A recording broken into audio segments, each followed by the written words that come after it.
As far back as I can remember, I always wanted to be a gangster. One of the worst performances of my career, and they never doubted it for a second. We all go a little mad sometimes. I believe there's a hero in all of us that keeps us honest, gives us strength, makes us noble. You just gotta keep living, man. Livin. Son of a bitch. He stole my life. I love the smell of napalm in the morning. Aster has done it again. I think he's made one of the best films of the year with Eddington, the first filmmaker to properly head-on attack the pandemic, not holding back anything. He's created one of the most polarizing films of the year, but one that I think is up there as the best, and I think it proves why he's one of the best writers and filmmakers working right now. So we're going to break down we love so much about Eddington and why we think it is one of the best films of 2025 so far. So Oscar, you've turned into an Ari Aster hater the past few weeks, but did you like this film? It's interesting.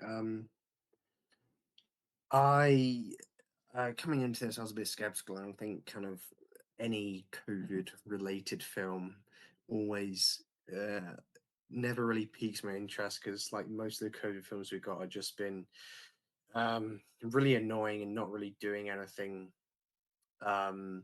proper with its setting, and it's just like it just becomes futile, and I just find it incredibly irritating of what's being said.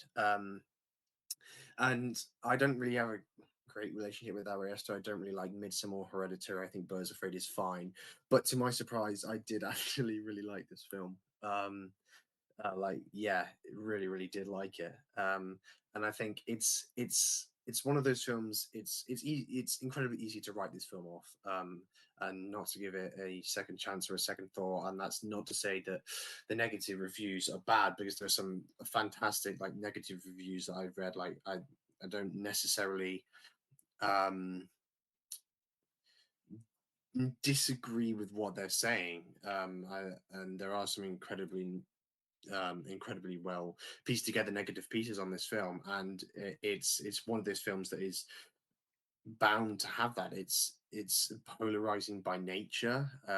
It's COVID. It deals with a lot of things at that time. I feel like it's provocative in a way that isn't necessarily cheap, but I can absolutely see a way where people think it is.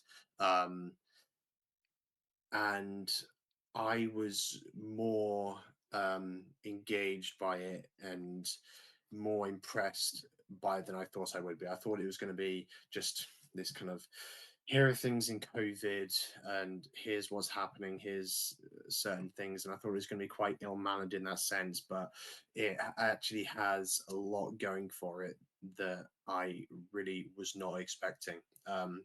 Fantastic performances for one, and I'm not really too warm on Ari as a whole, but this is like by far not only his best project, but his best writing and his best directing work. His compositions are fantastic in this, and definitely his strongest out of the 4 films that he's made so far. And I know a lot of people have been saying this is like a detachment from his previous films. I could not disagree more with that. This is through and through, this is an Ari Aster film, and I think out of all the 4 films, I think I like this the most, because he doesn't really use horror as a mask for anything, and I really think that we see his true intentions with like his kind of thematic motifs of like inheritance and alienation come into fruition the most in this project. And that's not to say he can't do horror and have those kind of well thought out and art, but throughout the 4 that he's done, this is by far the most fulfilling of those attempts. And this is the most Ari Aster movie that we've gotten so far, regardless of what people think. And I really hope he keeps on this track. because I was thoroughly impressed. But there has been a lot of kind of talk in the past few days about kind of negative reviews, and I think people are being a bit harsh. Like I think there are some negative reviews that are a bit reductive and kind of wipe things to one side. But there are some, like I said, there are some both sides. So this is just one of those films where there are pieces that I'm seeing that are great, but I disagree with them. But they're valid points in a sense. Some of the better writers out there. But yeah, but I think that's the same for the positive side of things. Like I think there are some really bad positive reviews out there of people who are just kind of engaging with this in the wrong sense. But that's bound to happen. But yeah, it's an interesting one, but like I said, easy to write off, but not in the sense that you can't. But no, I did really enjoy this. Yeah, that's why I honestly think he's one of the most interesting writers right now, is because I think with all pretty much lots of elements of his films are inherently designed to have different perspectives and have people come at it from a different angles and disagree about character decisions or character traits. And I think that's why he's such a good writer. And I really can't really disagree with you saying it's his best, because I don't think it is my favorite, but it's really not ridiculous at all. I love all these films. I'm a big fan of Midsommar, Hereditary, and Beau is Afraid, and this. It's hard to rank them honestly, but Eddington, I think, is such an interesting entry in the rest of his filmography. Like you said, he is kind of he's venturing away from horror as a genre, but he's not venturing away from the interests that he has. He describes himself as a genre filmmaker. He's just moving into a different genre, which is the western, which is a genre that I have such an interest in. I think the sandbox that he put himself in this is so interesting to kind of play around in. That alone is kind of playing it not on the safe side, because he could have just made another financially viable horror movie, like adding to that catalog of putting him in the conversation of the next horror greats with like Peel and Eggers that everybody does. But not only is he not doing that, he's like he was kind of venturing away with Beau's Afraid, but like being less safe. Like Beau's Afraid, this is like a radioactive movie of like you are going to have people that hate it and you're going to have people that love it, and there's no going away from that. And it's definitely not going to be a like financially successful movie, like not by far. It's kind of a blank check movie by A24. It's only $20 million. It's not like financially a blank check movie, but the fact that he was even allowed to make this is kind of like, yeah, he's been successful in the past, and that's like the only way I could see someone really getting the chance to do something like this. And I'm so glad he got to do it, because it's brilliant in so many ways. He uses the American genre really to explore the culture of America right now, and I think it's such a funny movie. It's formally brilliant, like I think all these movies are. He's dealing with human relationships, the politics of current American culture, the invasion of technology into our lives. He's exploring the rise of AI. There's so much things in this movie that interest me. There's so many interesting ideas that he's playing with.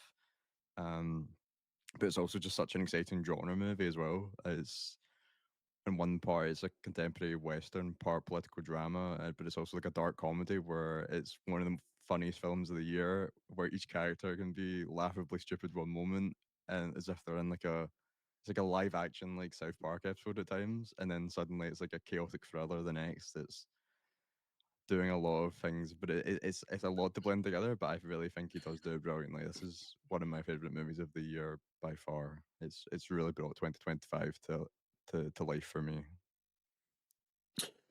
Um, I agree in the sense that there is a lot going on in this. There really is, and I see a lot of the kind of worst negative reviews. One of the things that just casting it aside is um, this film has too much going on for it. It's not just about one thing. But I really hate that read and that idea about films have to always just be about one thing and one singular idea, and can't kind of dabble so much and be like as in something like as in mess. A film being messy is always a bad thing, because it's not.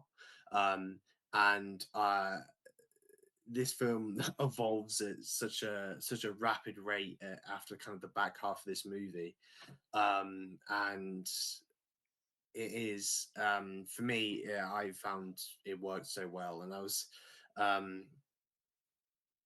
I was kind of left by the end of it with um, like confusion, but in like a good way. There's just so much going on, and it I think for a lot of people, I kind of wish I hadn't watched the trailers, to be honest. Like, you wouldn't expect it to end up where it does. It kind of does a 180 quite quickly in the middle of the film. But then again, that's the kind of state of crisis that it deals with in American politics. And I think what Ari Aster does so well is this idea of COVID being in the film is hardly a playing point. It's just another point of chaos, and this idea that the kind of American system is just one perpetual cycle of crisis after crisis, and COVID is just another one of those. And it's hardly any different from their environment. And Eddington is it's quite a lived in town. You really feel you're kind of put into there. It's quite worn down in a sense, and worn in.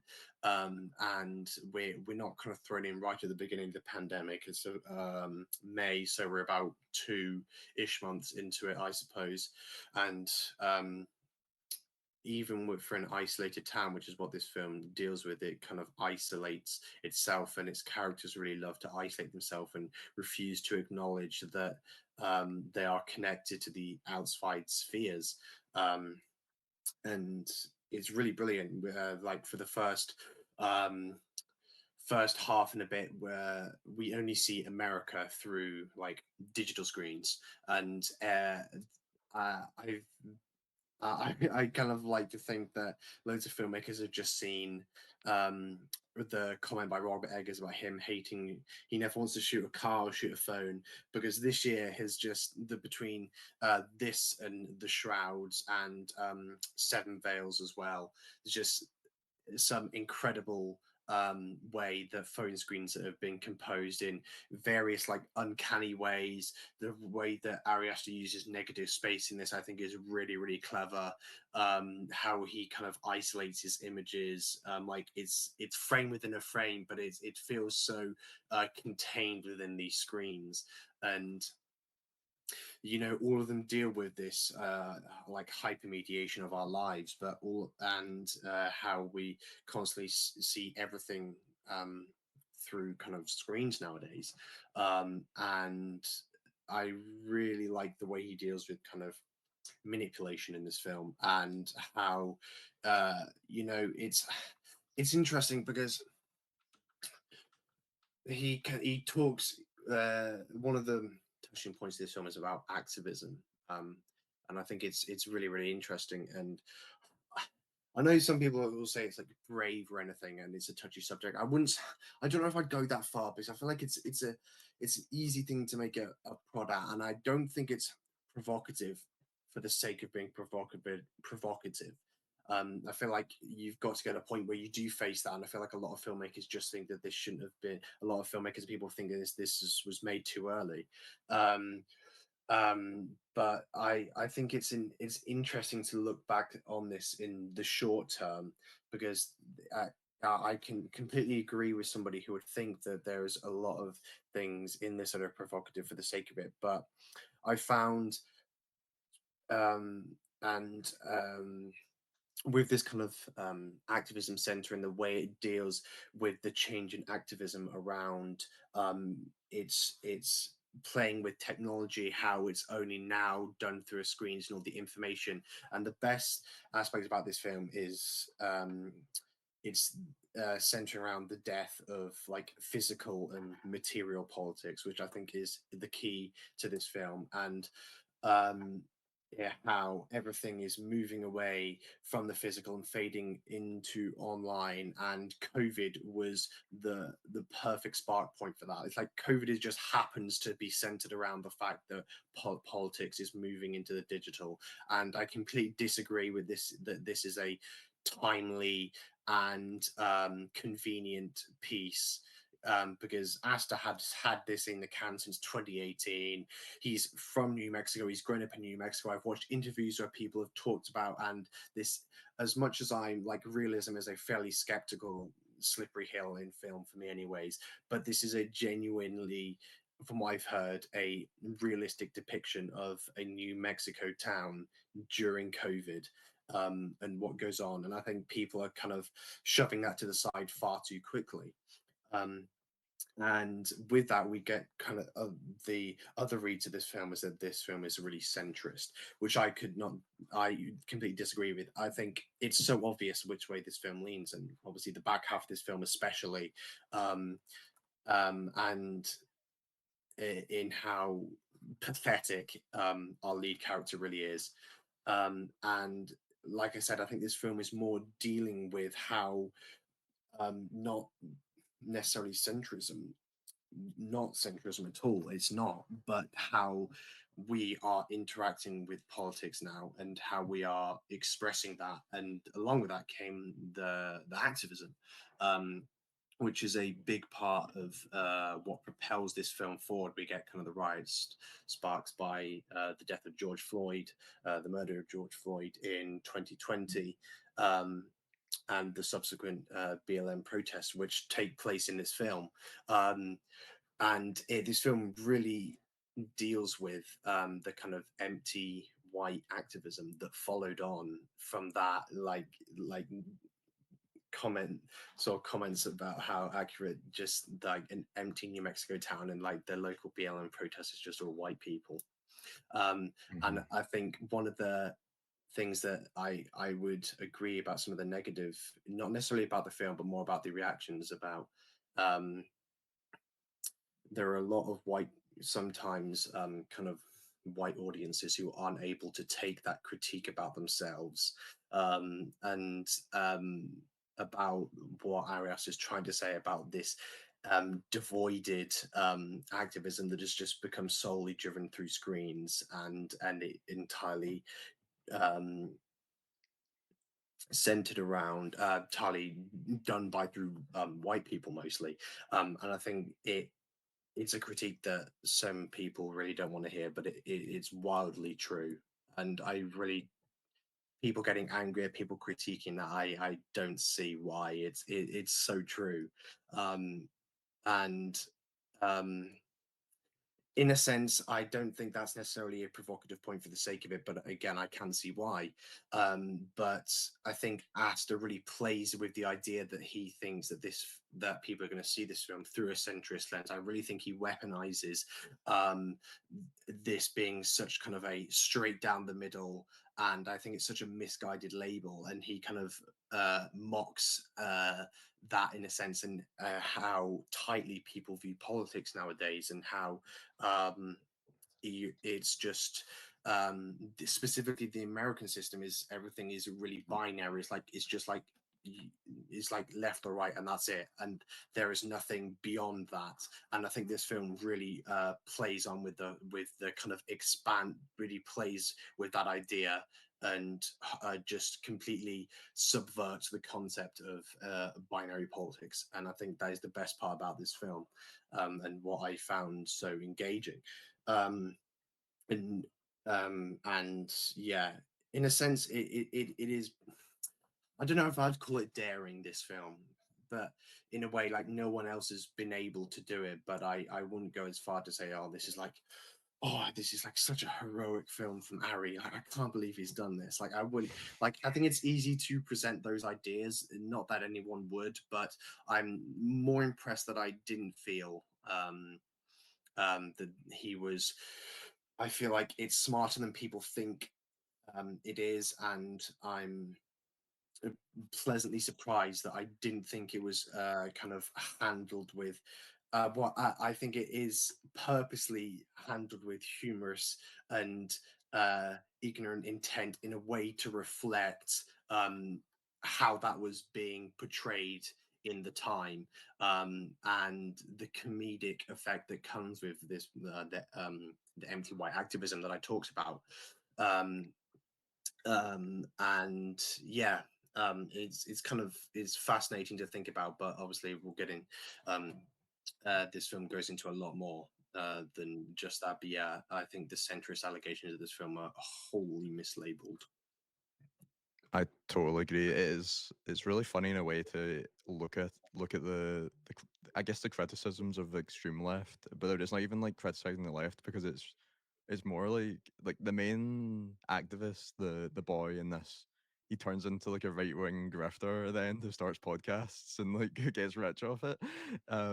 He's not like making fun of like even the far left. It's like people with right wing views that are like just using like the BML protests to gain their own like personal advantage. Like he's doing it just to impress a girl. He doesn't care about the protests, and I don't think he's really even saying anything about the Black Lives Matter movement. It is a completely like white town in this movie. Like Joe Cross even he gets mad at one of the mayor adverts. He's like, is he importing like black people into the town for like this video? Like this town doesn't have like any racial like apart from like one cop. I think is it really. It's all just a white town. I don't think there's really anything like out there. He's really saying anything with any of these like Black Lives Matter protests. I think it's ridiculous to say that he shouldn't be talking about COVID already 5 years on. Like, how many like throughout movies we've talked about the most important defining times in our lives, like, and we've not ignored them. Like, there's World War II movies whilst World War II was happening. Apocalypse Now was made pretty much during the Vietnam War. Like, some of the greatest movies ever made are made whilst it's happening, and it's one of the most defining events in our lives. I don't really know how we can ignore it, and it's not like he's using the setting or time period as this like artificial choice. It's like it's true to events. He puts in his research like all of his movies. There's like so much detail, like you said. He knows this like state. He knows the type of town. He interviewed like basically the real life Joe Cross, down to like his costume choices. Like there's so much like detail in this world that he creates.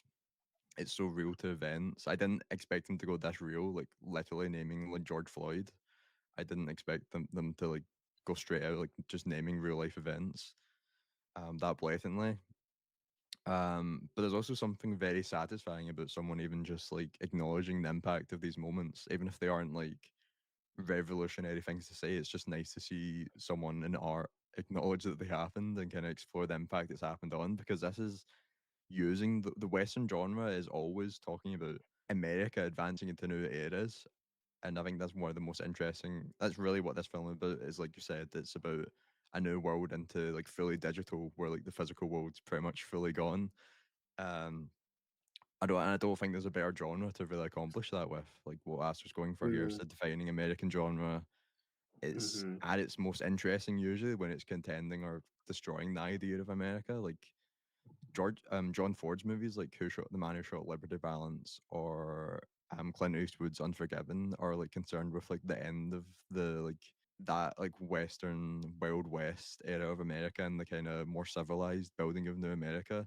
And that's kind of what this is doing. In a way, the pandemic is the event that pushed us into like a whole other era where everything's more online than ever. People are detached from reality more than ever, and there's a rapid development of artificial intelligence. Like that's kind of what this movie is more about. It's just like this big tech company building themselves in the background, and are kind of the more villains, whereas you're more distracted with all the chaos and riots and gunfire that's going on. And then we see how that happens by the end of the movie. It's really what the movie's centered about. And I think the way Aster builds towards that finale, going from the small town politics to like the rest of the world invading, just like we see the movie at the start of the movie, like the online world has invaded this like small town in America where Joe Cross is so stuck in his own like world where he doesn't believe that anything is really matters because he's just in this small world. He doesn't even believe that COVID is gonna make his way over to his small town. Yeah, exactly. That's what I find so interesting. So, like I said, like the first half of this film, like America, we see America just through entirely through screens. In the back half of the film, America comes to them, and just the way he shoots those digital screens, I just find so captivating. How isolated everything is, you know, in the shrouds. It's not necessarily about the isolation in the negative space, but more about how uncanny everything is kind of composed. But no, there's some genuinely clever cuts between shots of like a phone screen or being recorded, or cut between like a laptops, and then you've got the kind of shot where he's gets kind of riled up in that restaurant delivering the speech, and it kind of, we've got the in focus, we've got the ring light with the phone recording, The ring like light is he's so out of funny. focus in the background, and we're just, despite him being slightly out of focus in the background, we're forced to tune in through this screen, the recording. And I just it's really is funny. But yeah, you were talking about John Ford. Obviously, Ari Aster is a massive fan of his. He makes that maybe far too abundantly clear with showing young Mr. Lincoln on the TV at the end. Fantastic film if you haven't seen it, by the way. And quite relevant to this film and the mythos of kind of John Ford films.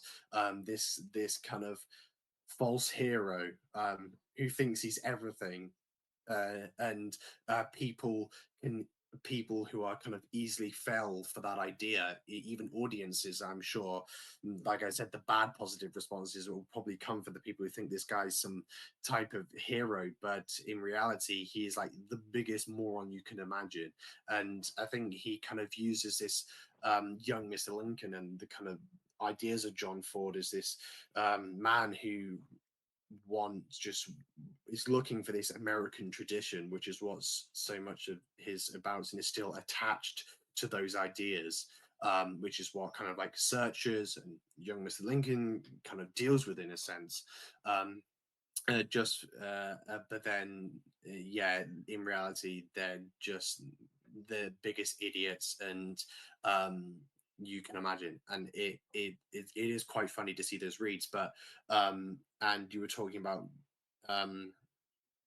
the endings as well. The ending of this film is um really quite something. We kind of end where, well, we begin actually with this. I said in my review that I think Arista creates a lot of juxtaposition between the subjects in his images. There's a lot of like intentionally unharmonious shots where things are just kind of contrasting, like before our eyes. We have this homeless man walking through town who is kind of the subject to much dismissal in this film, just like society. I think it's such a simple way of portraying the homeless, and how the disregard that is given to the man in the film, and as like a simple reflection of a lot of society nowadays as well.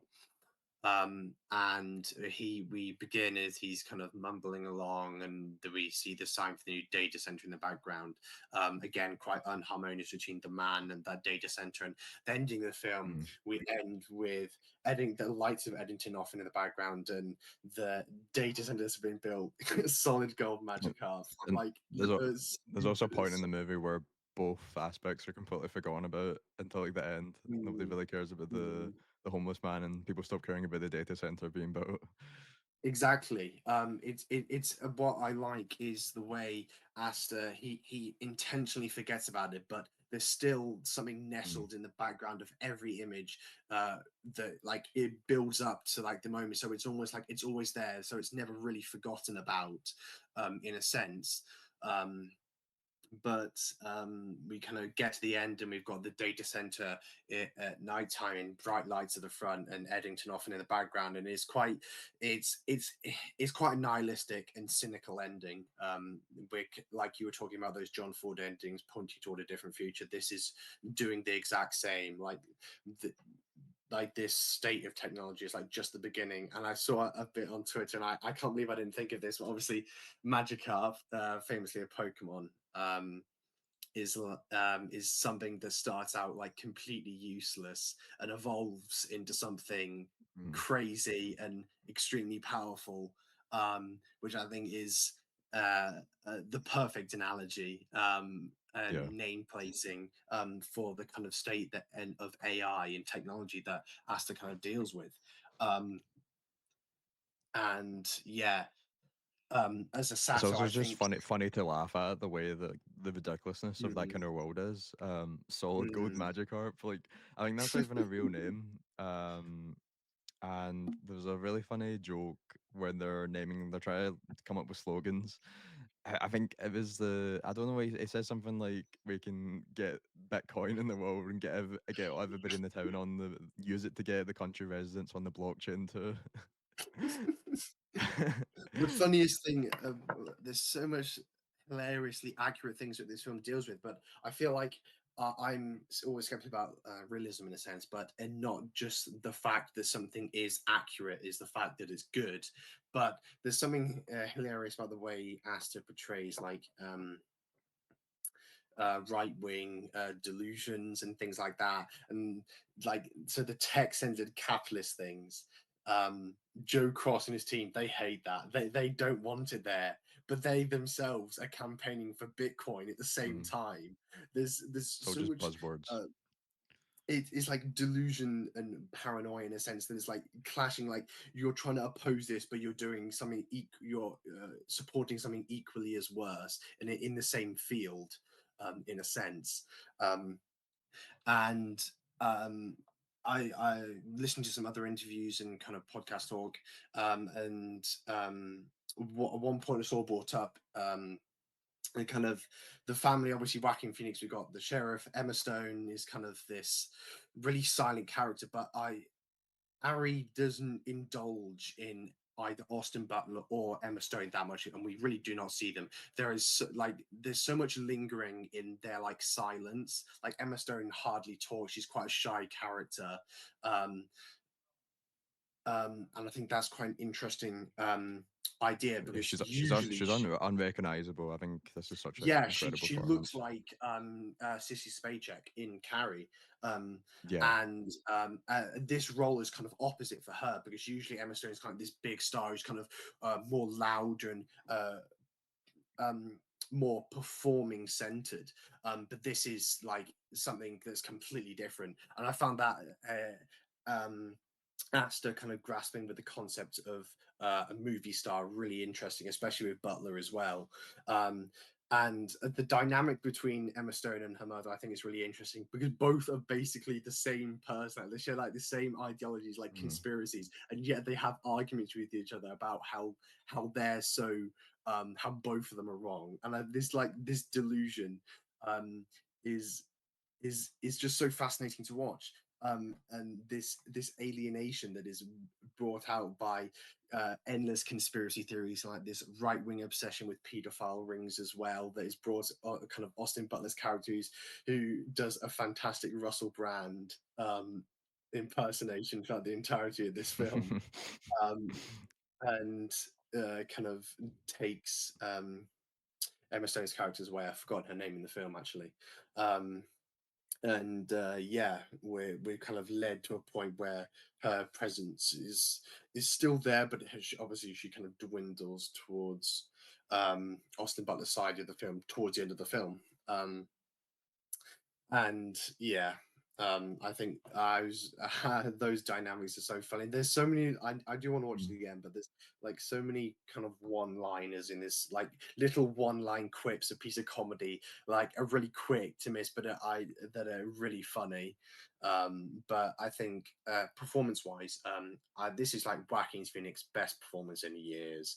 I found him so like captivating as such a pathetic man, who's kind of hooked up in reactionary politics and just convinced that outside America will have no influence on his own.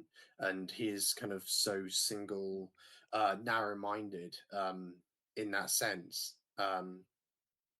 And the way he kind of sits in Mm. this political spectrum. Yeah, I think the Louise character, the Emma Stone's character, is one of the most interesting things I found on rewatch. Because she is kind of silently in the background, but she's kind of felt throughout the whole movie, and there's a lot of it's not directly talked about kind of like her character, but there's a lot of like kind of hints and like different conversations that you kind of start to like pull together once you're realizing like what happened to her, and it's like there's a lot of stuff about or Pedro Pascal's character about assault or raping her as a when she was 16. Turns out to be all lies, but this is all really kind of like part of the manipulation and kind of conspiracy when they're within their own family, kind of hiding the fact that her own father like sexually abused her. There's like, and it's like really kind of like tragic once you like realize that, because there's like shrines to her father in their house, like as if he's just like some great man. They're always talking about how great of a sheriff he was and how everybody in the police academy like looks up to him. Even when they move into the new house at the end, I realized on rewatch they still have that shrine of him like up in the background, and behind them whilst we're watching Mr. Lincoln. is it's really one of the silent parts of the movie, but it's really tragic once you like actually realize what's kind of going on and rewatch. It's really good. I think Joe Cross might have killed her father. That's my theory. Um, Hmm. because I think the mother says that, I think, just hints at the fact that like she doesn't believe that he died of a heart attack or something, and just the fact that Joe is like this like brutal killer is revealed in the second half of the movie. I kind of feel like maybe he maybe done that to become the sheriff of the town. That's my theory behind what Joe Cross done. Um, but yeah, I think the relationship between them two is really interesting. Like that first, like the very first image you see of Joe Cross is like again his iPhone, where he's just watching a YouTube video on how to talk to your partner about having a baby in his car, and I think it's all. I think that that opening is brilliant. Where you like you said, you have the homeless man and you have the AI. So like within those like opening 2 minutes, you've established kind of this looming threat of AI on this small American town, and you've established this like protagonist who's the sheriff of the town, but he's also this like uneducated idiot who doesn't want to wear masks, and he's not even aware of the borders of his own town that he like protects. Um, there's a lot of stuff with like the Native American angles of this, like where I feel like that is really where like just the amount of like research Ari Aster puts into these movies, you just kind of felt like I have no idea where to like judge myself whether like the representation of like the indigenous characters in this are really well represented, but it does seem like they are, just in the way he's dealt with it and the research he's put into like that aspect of the movie. They're kind of ignored as well, like the AI and the homeless man. They're really the only characters in this that aren't like completely flawed and are like really like do something wrong without the movie. They're kind of ignored and mistreated and like treated as second class throughout the movie. And even by the end, like the AI's even stolen their land. So that's like another aspect that's kind of like really quite tragic that's like going on in the background of this movie.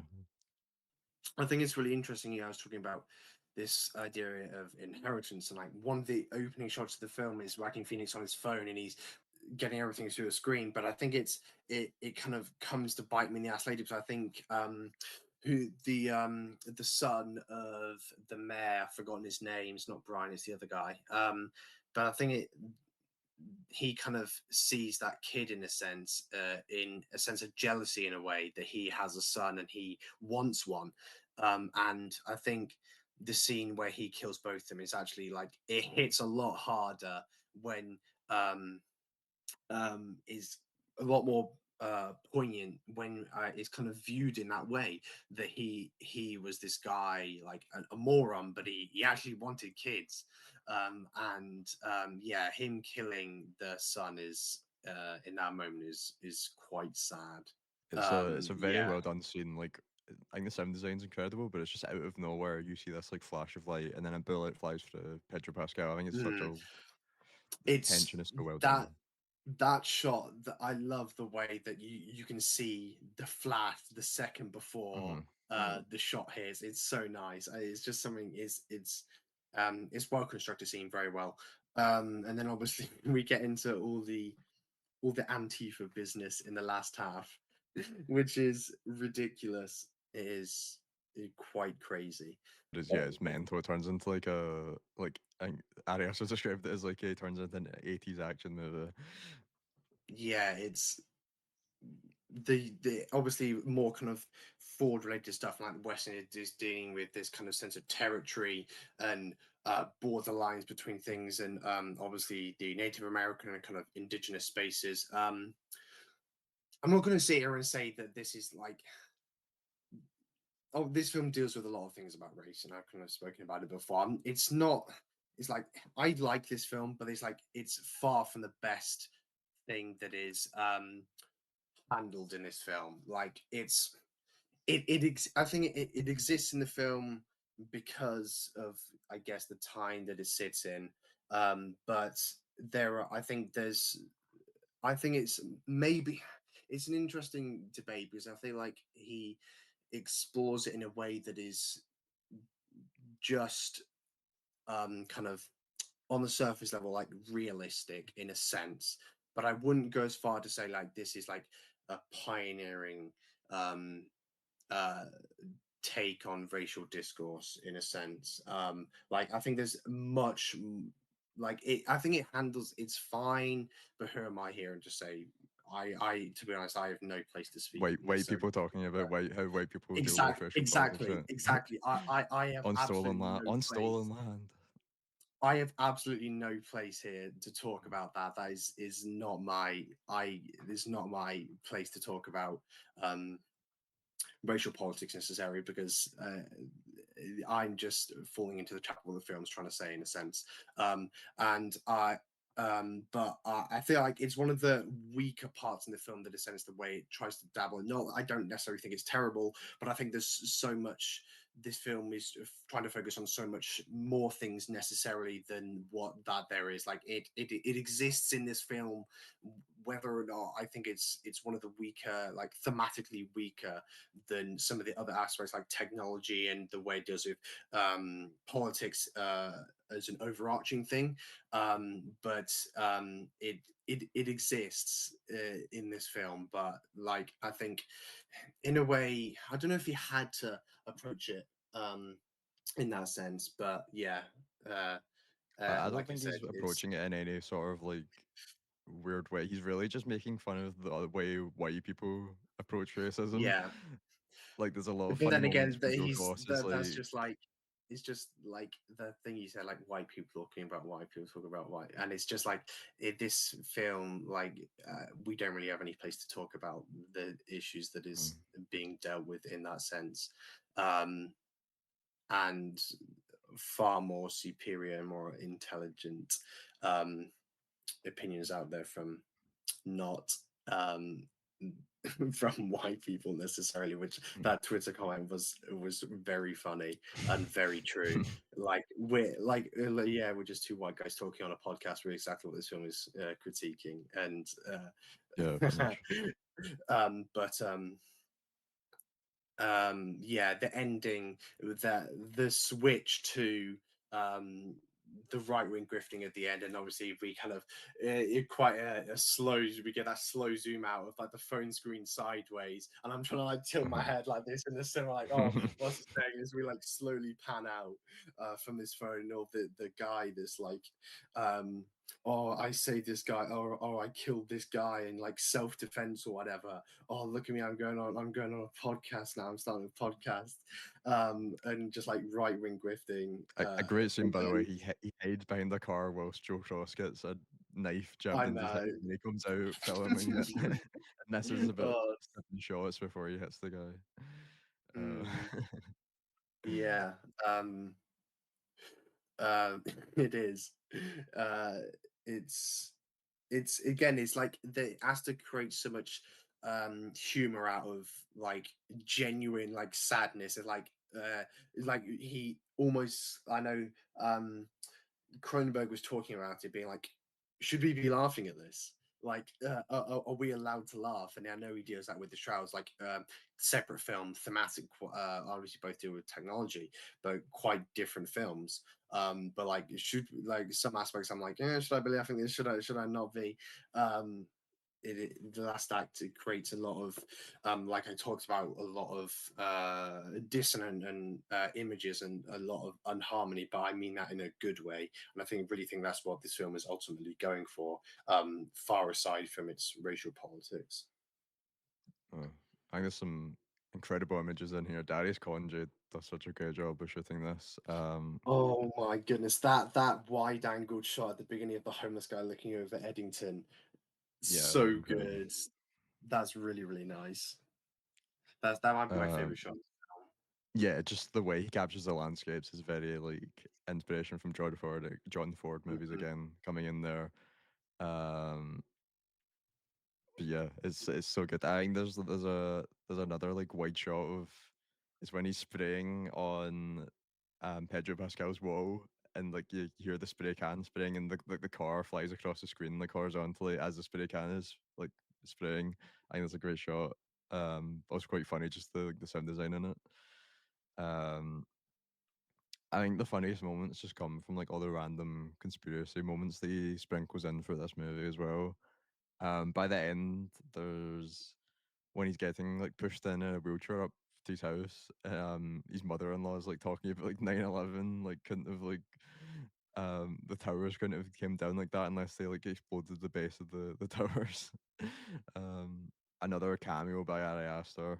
Um, Is there? it, yes, there is. I noticed that on rewatch. He always has like a voice cameo, and he's not in there person, but he is Oh. when it's like when Joe Cross like comes home for the first time and his wife. I don't know if his wife or his mother-in-law, but they're listening to like conspiracy theorists on like YouTube or something. Um, I wrote this down because I was dying the first time I listened to it as well. But it was history repeats itself. Let's talk about the number 56. The first governor to lock down this state said 56% of you will get corona in 8 weeks, which is exactly 56 days. Of course, to keep looking at this lab in Wuhan, China. And if you look at that lab in Wuhan when it was established, it was 1956. And of course, that was the year Tom Hanks was born, the first celebrity to get the virus. I remember that. Oh, it's so funny. Oh dear. But yeah, the conspiracy stuff is very funny. That's another like kind of like thematic through line of his filmography as well, like the cults as well that Louise eventually joins. It's like I'm sure it's very funny again, kind of like Midsommar, where she's just going off to be in this ridiculous cult. Um, I love how like even like when they have like Zoom calls in this movie, like the data centers like this like faceless villain, even in the movie, like it's just like a stock company photo of like where the representative is in the Zoom call. Forgot to mention the funniest part of the film is going around Joe Cross's car trying to see what is written in the car. And obviously, the funniest thing being the Oh yeah, misspelt words of "you're being manipulated." Um, I can't remember what else is on there, but I was trying to. it's you're being manipulated. Get this virus out of office.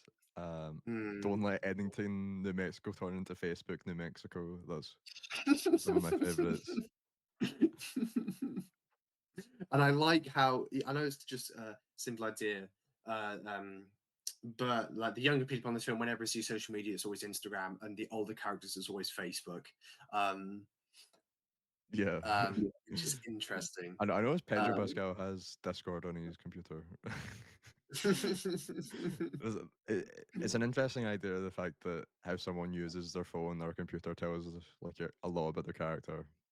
Oh yeah, I completely forgot about the running gag that Joe Cross has COVID and he's in denial the whole movie, and by the end he's almost dying because he can't breathe. yeah, And the sound is like the it's sound it's of it's more well, he says he has is it asthma? no, he has. Well, he claims to have asthma at the start, and yeah, Yeah. that's what's even funnier about it. The fact that I think he does have asthma because he's struggling to breathe, and he has his inhaler, and it's not working. And he has that COVID test that he goes to as like a like alibi for why he killed him, but then he just refuses to look at the results. He's in denial. That final shootout bit as well when it's kind of doing like a 360 or not a 360, but it's like turning around Whacking Phoenix and it's like focus pulling into the different part of the like building to see the shooter, and then it's like 180 around him and looking around him. It's like oh like almost like it turns into like someone explained it as like a Fortnite final circle moment. It's such a like tense moment where he's looking about him and trying to see what the shooter is. It's so good. Hmm. I was There, I was listening to some more um talk about this, and one I was listening that that there's the scene with the plane flying in. We see all the Antifa guys on there. People, I saw some people saying they almost want that scene cut because they almost wanted to be a bit more ambiguous about who they are and like to connecting the dots a bit more because I think it is kind of obvious who they are by the end. And obviously we see like no, I was talking about America coming to them at the end of the film when we see loads of these clips of kind of violence and I think Antifa rated throughout the film through the screens beforehand, which I think would have been enough. But I think no, I think that is interesting. But yeah, um, overall, I feel like people. A number of people are being a bit reductive and sweeping this film by without at least engaging with it. Like there's so many critiques that like I'm like completely understand. There's just one of those films, but I feel like some people are hardly even engaging with it in a sense. And I'm not saying, oh yeah, you have to like it, but there I think there's a lot more like I said, like the racial politics in this film are like they're fairly surface level, and like sometimes we just need to set our white asses down and listen, um, rather than saying anything. Um, but this film genuinely does have some interesting conversations about how unharmonious our future is and the relationship we have with politics and uh, how the physical is fading and um, how we are kind of moving around in this political landscape, and it is quite fascinating. And yeah, it does go out with a bang. It's funny. It's almost imitating what he's kind of critiquing, where people can't just have a conversation about something like normally, and they get distracted by all the things around it. Hmm. One of the best of the year, I think. Where do you have it? Currently, it sits. One moment, please. That is my Um, number two. It's my number 13. Still really good. I just think for me, like I've seen how many 50 films this year, but I know a lot of people have been really, really harsh on this year. But for me, I think it's been a fantastic year and I thought this film was great. So yeah, that is not a disservice at all. I really did like this film. I just think there's been a lot of fantastic films this year. Fair enough. Yeah, my number two, right behind Sinners. They are two, but I think probably by far my favorites. Some of the best of the decade. But right, okay, that was our review on Eddington by Ari Aster. Another great entry in his filmography, I think. Let us know what you let us know what you thought about Eddington. And what's your favorite movie of 2025 so far as well? Let us know that. But we'll be back next week for something new. See you.